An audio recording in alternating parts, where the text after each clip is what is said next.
అంబేద్కర్ కోనసీమ జిల్లా రామచంద్రాపురం మండలం ద్రాక్షారామం గ్రామంలో సత్యం వాసంశెట్టి ఫౌండేషన్ ఆధ్వర్యంలో మహాశివరాత్రి ఉత్సవాలు అత్యంత వైభవంగా నిర్వహించారు. ప్రముఖ సినిమా గాయనీమణులు మంగ్లీ, మాలవిక, వైష్ణవి, గాయకులు కృష్ణ చైతన్య ఆలపించిన భక్తి గీతాలు శ్రోతలను మంత్రముగ్ధులను చేశాయి. గోవింద్ నృత్య బృందం ప్రదర్శించిన నృత్యాలు ప్రేక్షకులను అబ్బురుపరిచాయి. గాయని మంగ్లీ భీమేశ్వర స్వామి వారిని దర్శనం చేసుకున్నారు. ఈ వేడుకల్లో అభిమానులు మంగ్లీతో సెల్ఫీ తీసుకునేందుకు పోటీ పడ్డారు.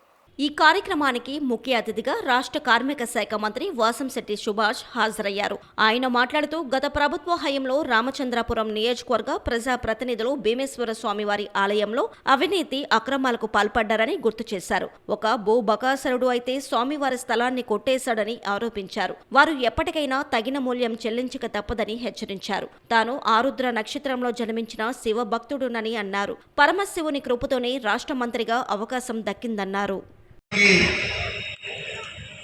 వేరే ఏ ఉద్దేశం లేదు. ఒకటి నన్ను ఆ పరమశివుడే ఇక్కడ తీసుకుని వచ్చాడు. ఈ రామచంద్రపురం నియోజకవర్గానికి తీసుకుని వచ్చాడు. నన్ను ఎమ్మెల్యే చేశాడు, నన్ను మంత్రి చేశాడనే ప్రగాఢ నమ్మకం నాకు ఉంది.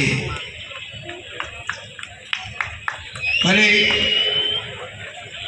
ఇక్కడ ఎమ్మెల్యేగా వచ్చిన తర్వాత ముందు సీట్ రాకముందు భీమేశ్వర స్వామిని దర్శించుకోవడానికి వెళితే మొత్తం గుడంతా అవినీతి మయం. గడిచిన 5 సంవత్సరాల రథం పేరుతో లక్షల దోపిడీ. అదేవిధంగా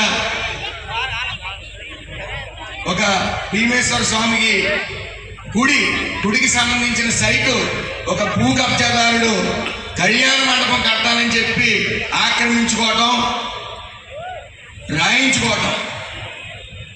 ఇలాంటి పరిస్థితుల్లో ఆ పరమశివుడు మరి నన్ను అక్కడ తీసుకుని వచ్చినప్పుడు గెలిస్తే ప్రక్షాళన ద్రాక్షారామం గుడి దగ్గర నుంచే చేస్తానని మీ అందరికీ చెప్పాను. నేను వచ్చిన వెంటనే విజిలెన్స్ అధికారులకి కంప్లైంట్ ఇచ్చి కొంతమంది చేత కంప్లైంట్ ఇప్పించి అక్కడ అక్రమంగా సంపాదిస్తున్న ఈవోని, అలాగే కొంతమంది ముగ్గురు అందులో పనిచేసే వాళ్ళని సస్పెండ్ చేయడం జరిగింది. విజిలెన్స్లో అవినీతి జరిగిందని చెప్పి అందులో తేలడం జరిగింది. అదేవిధంగా పరమశివుడు ఏదైనా సరే తేడా వస్తే దాని ప్రభావం వెంటనే చూపించాడని చెప్పి ఓ నానుడు ఉంది.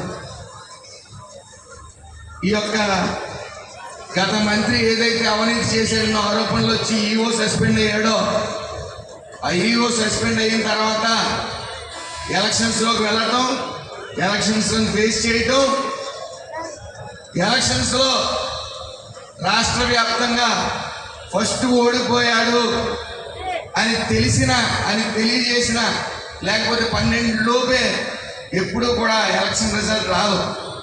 మరి 11:30 సమయానికే మాజీ మంత్రి ఓడిపోయాడు, ఇక్కడ అవినీతి చేసి ద్రాక్షారామ గుడి జోలికి, ఆ శివుడి జోలికి వెళ్ళిపోయిన వాడు రాష్ట్రంలోనే ఫస్ట్ ఓడిపోయాడని తెలిసింది. అవునా కదా?